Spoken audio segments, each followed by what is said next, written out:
Más historias con Andrés Salcedo.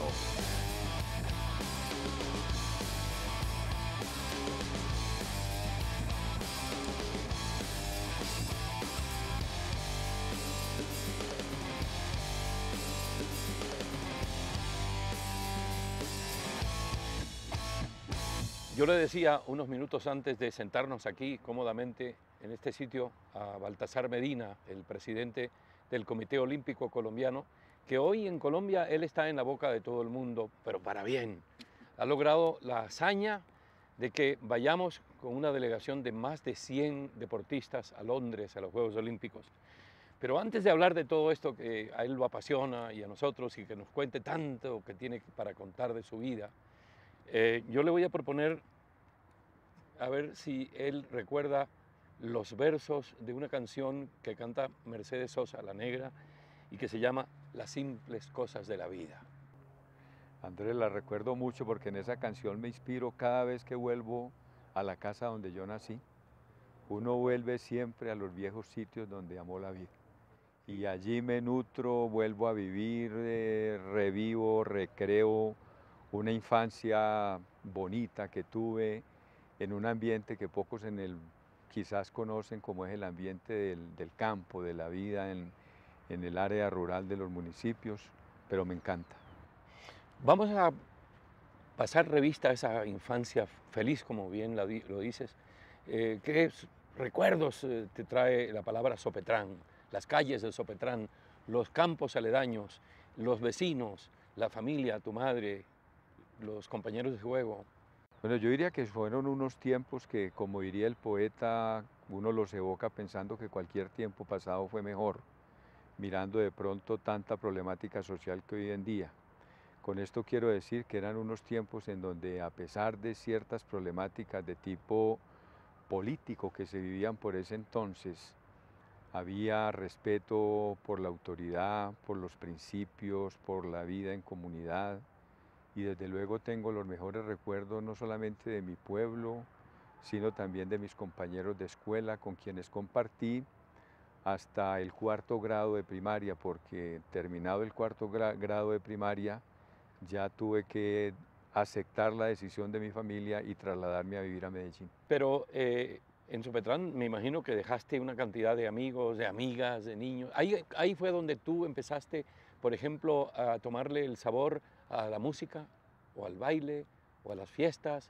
Desde luego que sí, pero yo diría que la mayor parte de mis amigos de esa época desafortunadamente ya no están en el pueblo, todos emigraron en busca de mejores horizontes, porque la verdad es que a veces el pueblo colombiano no puede retener a sus gentes justamente por la falta de oportunidades, y lo más común que se da hoy en día es la presión que ejercen estos grupos poblacionales de los municipios hacia las grandes ciudades, sin ninguna otra explicación o justificación distinta a la búsqueda de las oportunidades que el pueblo no les da. Me das pie para ya llegar a ese capítulo de tu vida tan importante en que sales de Sopetrán y llegas a Medellín con tu madre y te instalas allí con ella y con tus dos hermanas. ¿Cómo fue eso? Tiene todas las características y todas las dolencias de un desarraigo, indudablemente. Para una persona de origen campesino, digamos, habituada ya a un ambiente de pueblo, trasladarse a una gran ciudad como Medellín, constituye desde luego un cambio brusco al que es difícil adaptarse. Tan difícil que yo tuve, digamos, ciertos desajustes en mi comportamiento, en mi disciplina personal y familiar, que llevaron a mi familia a tomar la decisión de que mis estudios de bachillerato los hiciera en un internado, justamente para tratar de ajustarme un poquito la disciplina. ¿Cómo fue el niño Baltasar y el adolescente Baltasar como estudiante ahí en Medellín? Cuando ya empezaron a arreglarse las cosas, cuando ya hubo una adaptación al nuevo medio, cuando ya empezaste otra vez a encarrilarte. Creo que hay testigos que pueden decir, fui un excelente estudiante. Prueba de ello es que cuando yo ingresé al internado, a los pocos meses, la institución educativa en la cual estudiaba hizo algunos concursos para premiar a sus estudiantes de mejor rendimiento académico con una beca, y obtuve la beca y la mantuve por buen rendimiento académico durante todos los 6 años de mi bachillerato, que los hice interno en la Normal Superior de Varones de Medellín. Mira, voy a insistir mucho en esto porque yo también fui normalista, también interno en la Normal de Corozal. Yo soy de Barranquilla y me fui trasplantado a ese internado que fue para mí una tortura los primeros meses, y luego me enderecé, ahí me enderezaron. Y cuando uno pasa por esas instancias, siempre recuerda, pues, además de los compañeros, de suplicio o de juegos o de, en fin, de tantos sueños que empiezan a surgir en un internado a esa edad. Siempre recuerda a algún profesor o profesores que marcaron un hito en la vida de uno. ¿Tú tienes algún maestro de esa época que puedas señalar hoy? A lo mejor ya no está entre nosotros, pero que tú guardas ese recuerdo de él, que vio en ti, no sé, alguien como esa masa para formar el gran ciudadano que eres hoy. Felizmente vivo todavía el profesor Remberto Ruiz, costeño, además, Caramba, mira. mi profesor de biología, fue quien me inculcó, estando en la Normal, digamos, cierta pasión por la biología, y a raíz de eso fue que yo empecé a estudiar biología en la Universidad de Antioquia cuando ingresé a la universidad.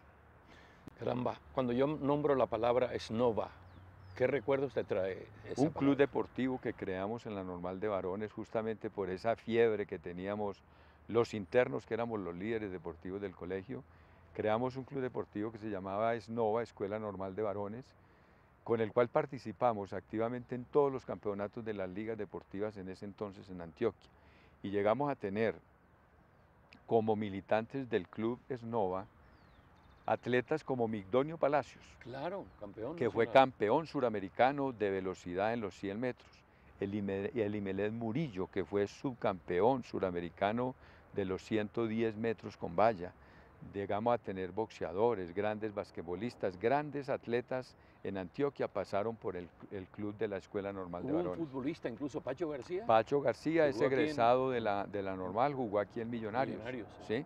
Sí, señor. Bueno, yo viví en Medellín en 1960 y para mí fue un choque cultural, desde luego. Venía de una costa en donde lo que oíamos en las emisoras eran porros, cumbias, y me encuentro en Medellín con una ciudad que hervía en el tango. El tango era el pan nuestro de cada día en las emisoras. Y yo sé que tú eres un tanguero de ley. Hablemos un poco de tango, ¿te parece? A mí me gusta el tango porque el tango tiene mucha similitud al vallenato, porque el Sí. tango narra hechos y costumbres de la vida de los argentinos, de una región del continente americano. Pero adicionalmente porque culturalmente en Sopetrán se escuchaba mucho tango. Y yo particularmente tenía un pariente que tenía un café, como se le llamaba en los pueblos en ese Sí, sí. entonces, a lo que hoy son heladerías, discotecas y no sé qué más, en ese entonces eran los cafés. Y en ese café había una pianola grandísima que tenía 200 selecciones de puro tango. Imagínense. Yo, para ganarme algo para mis onces en la escuela, le ayudaba a mi primo con la lavada, la aseada del café todos los días por la mañana. Y escuchábamos tangos y me los aprendí todos y molesto mucho diciendo que mi canción de cuna fue un tango que llama Sangre Maleva. ¿Cuánto costaba una canción? Pues sí, Había que- una moneda de 5 centavos de la época, ¿no? Sí. Sí, bueno, Sangre Maleva. El zurdo Medina está ligado Era a un esa. malevo sin trampa, sin Ajá. nada de compadrada, pero de temple y acción. Bueno, vamos a dejar atrás esos recuerdos tan bellos que estamos evocando y al tango que nos marcó a ti también, a mí, porque yo estuve también ahí en tu tierra disfrutando y aprendí ahí a entender muchas cosas de la vida, el tango entre otras. Y vamos allá a tu carrera de deportista, tu atracción, la atracción que ejercieron los deportes sobre el joven Baltasar. Cuando a mí me preguntan si presté servicio militar, yo digo que sí, que yo estuve prestando servicio militar 6 años, porque el internado, la disciplina del internado era una disciplina militar, con un rigor en el horario y en las tareas, y dentro de esas tareas que había que hacer como parte de esa disciplina, felizmente estaba el deporte. Entre las 12 del día y las 2 de la tarde, y entre las 5 de la tarde y las 6:30 cuando teníamos que ir a comer. Eso nos permitía a todos los internos ser muy buenos deportistas porque practicábamos de todo. La Normal tenía unos excelentes campos deportivos, adicionada a una excelente piscina. Entonces nadábamos, jugábamos fútbol, baloncesto, tenis de mesa, voleibol, tuvimos equipo de gimnasia, yo estuve en el equipo de gimnasia un tiempo y éramos definitivamente, en esa época sí se veía la importancia del deporte como una alternativa de utilización del tiempo libre. He sabido que eras futbolista, que te gustaba mucho el fútbol y creo que por tu estatura podías desempeñarte muy bien como esos punteros de antes, como llamaba Benedetti en su célebre cuento, pero que también te gustó el baloncesto. Mire, yo hice prácticamente toda mi trayectoria como deportista en el baloncesto y posteriormente terminé siendo entrenador y felizmente y con mucho orgullo terminé siendo entrenador de la selección Antioquia Claro. en el año 1977 en la categoría infantil, antes de vincularme a la Universidad de Antioquia ya como profesor de tiempo completo. Cuando ya me vinculé a la universidad, pues tuve que desistir de todas estas entretenciones en la calle y concentrarme en mi actividad docente. Claro. ¿Quiénes eran tus ídolos deportivos de esa época? Mis ídolos deportivos de esa época en el baloncesto, pues la selección Colombia, que por esa época existía, la integraban antioqueños muy famosos como Jaime Uribe López de Mesa, Octavio Betancur, Roberto Grisales, Sergio Betancur, del resto del país, Osvaldo Cavas, el Guajiro Romero, Giovanni Bacci del Atlántico. Eh, Estaba también el sanandresano, Claro, Edison.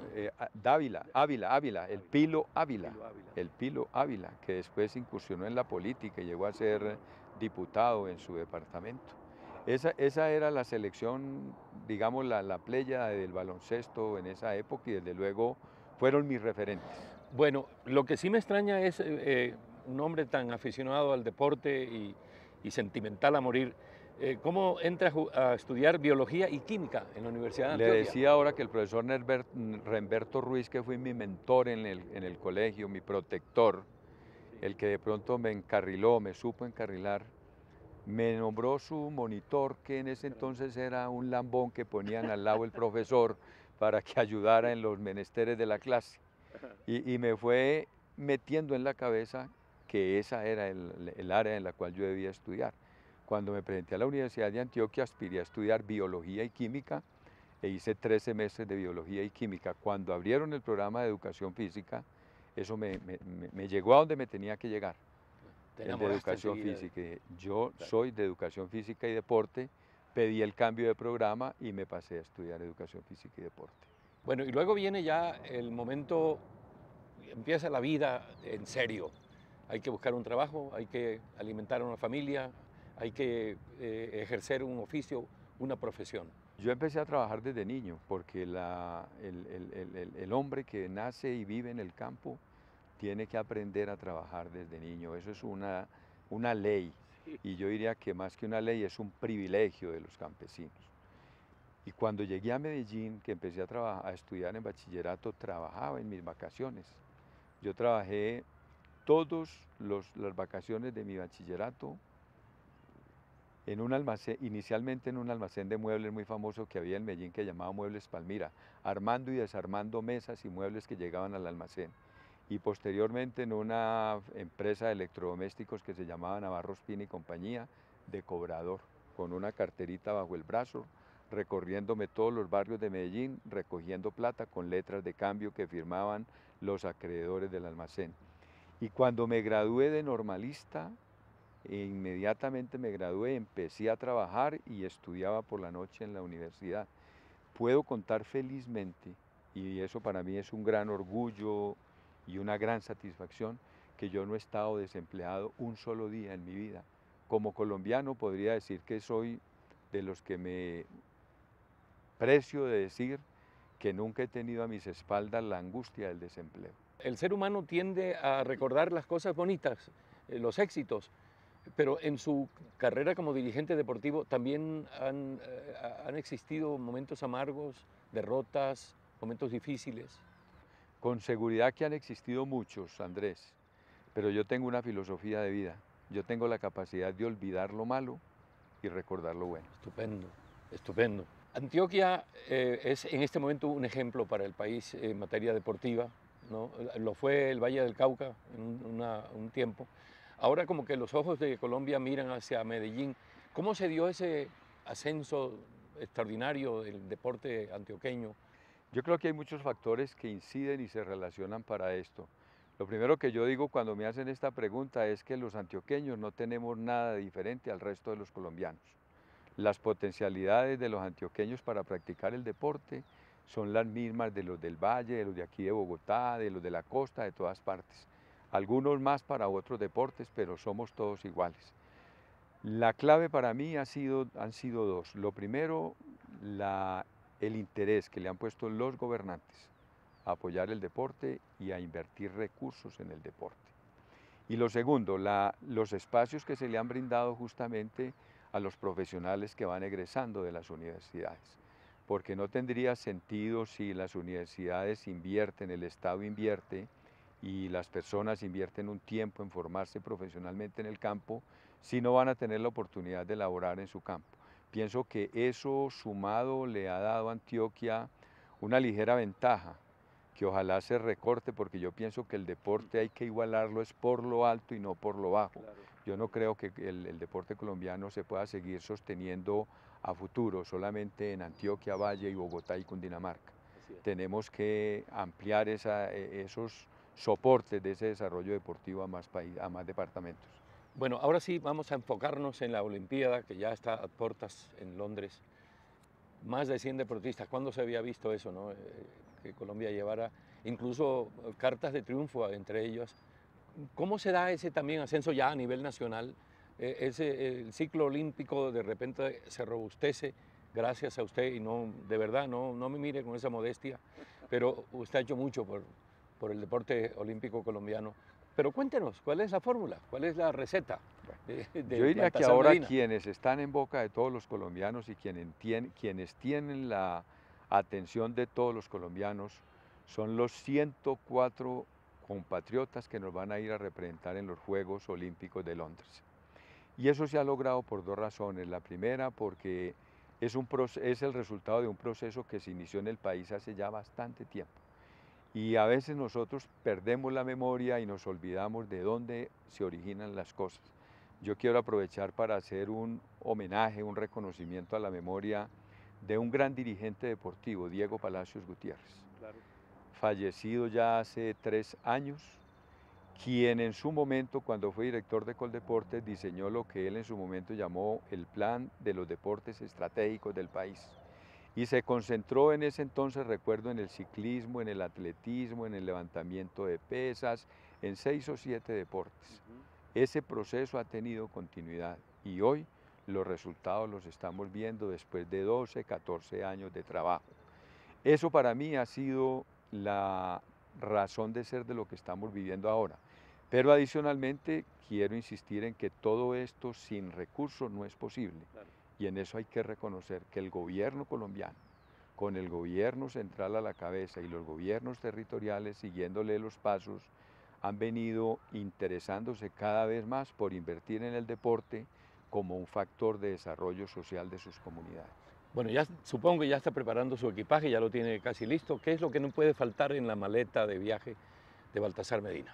Sabe que no soy tan apegado ni tan dependiente de nada. Lo único que no puede faltar en una maleta de viaje es una corbata, un blazer, una muda cómoda y pare de contar.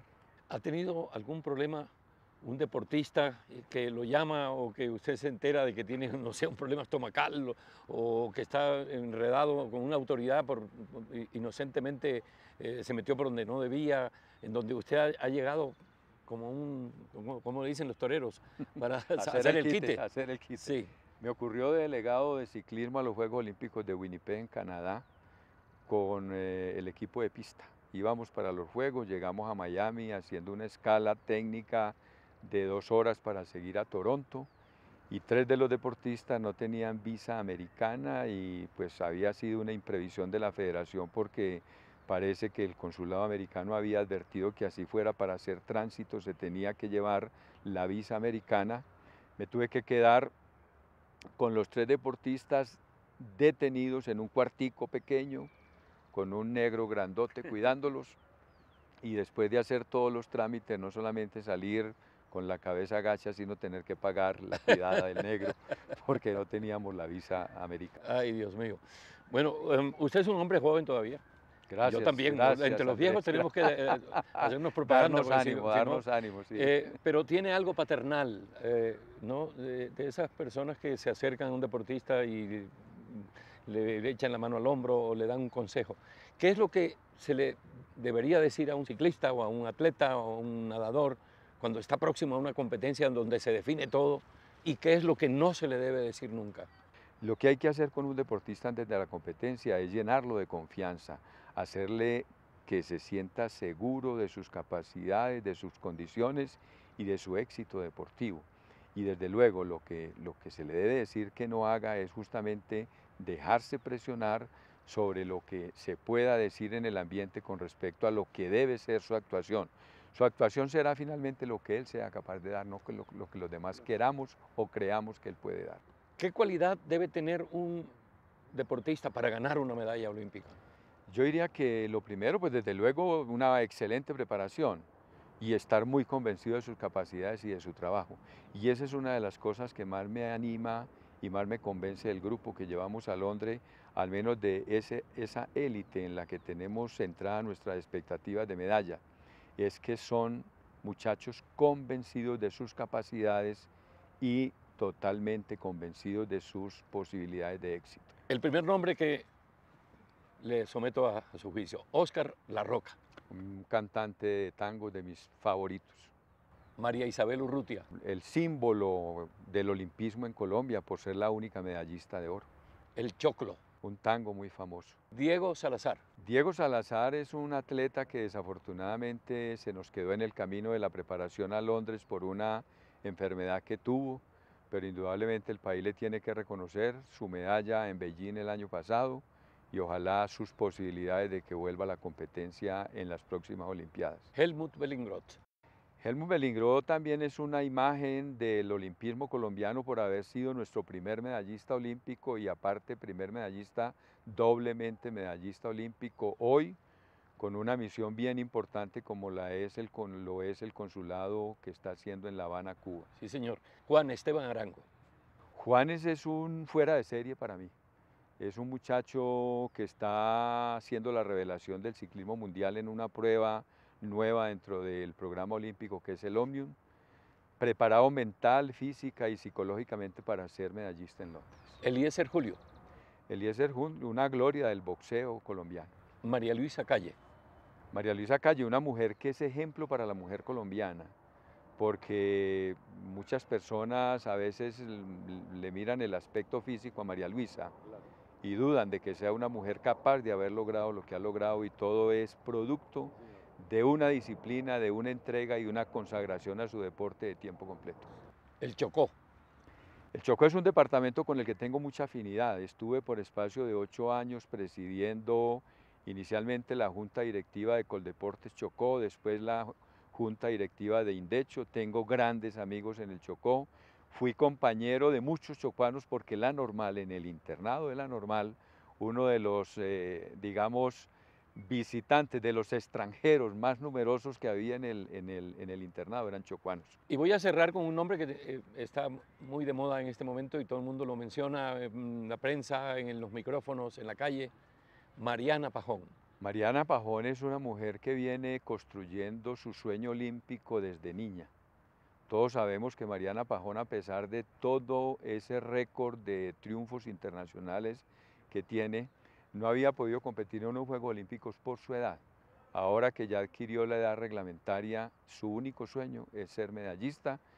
Lo único que nosotros esperamos es que no vaya a tener ningún incidente, ningún accidente en su competencia, pero con seguridad que nos va a dar una gran satisfacción. Baltasar Medina, pinta de Sir inglés o de Lord inglés. Por las canas. Alma inglesa, porque los ingleses dicen una frase que le viene muy bien a él: My home is my castle. Mi hogar es mi castillo, y el suyo usted lo ha construido desde su niñez en base a una decencia y a una inteligencia y a una palabra viejísima pero que le cae muy bien como anillo al dedo: bonomía, ¿no? don de gentes. Espero que todo eso nos rinda frutos en Londres, como son con seguridad sus objetivos primarios. Muchas gracias, Andrés, muy querido. Baltasar Medina retó y le ganó a su propio destino. Detrás de su apariencia académica late una intensa y apasionada vida interior. La credencial más importante de este hombre de equilibrada elegancia es el dinamismo que imprime a todo lo que toca. También él pasó por Señal Deportes en La Jugada.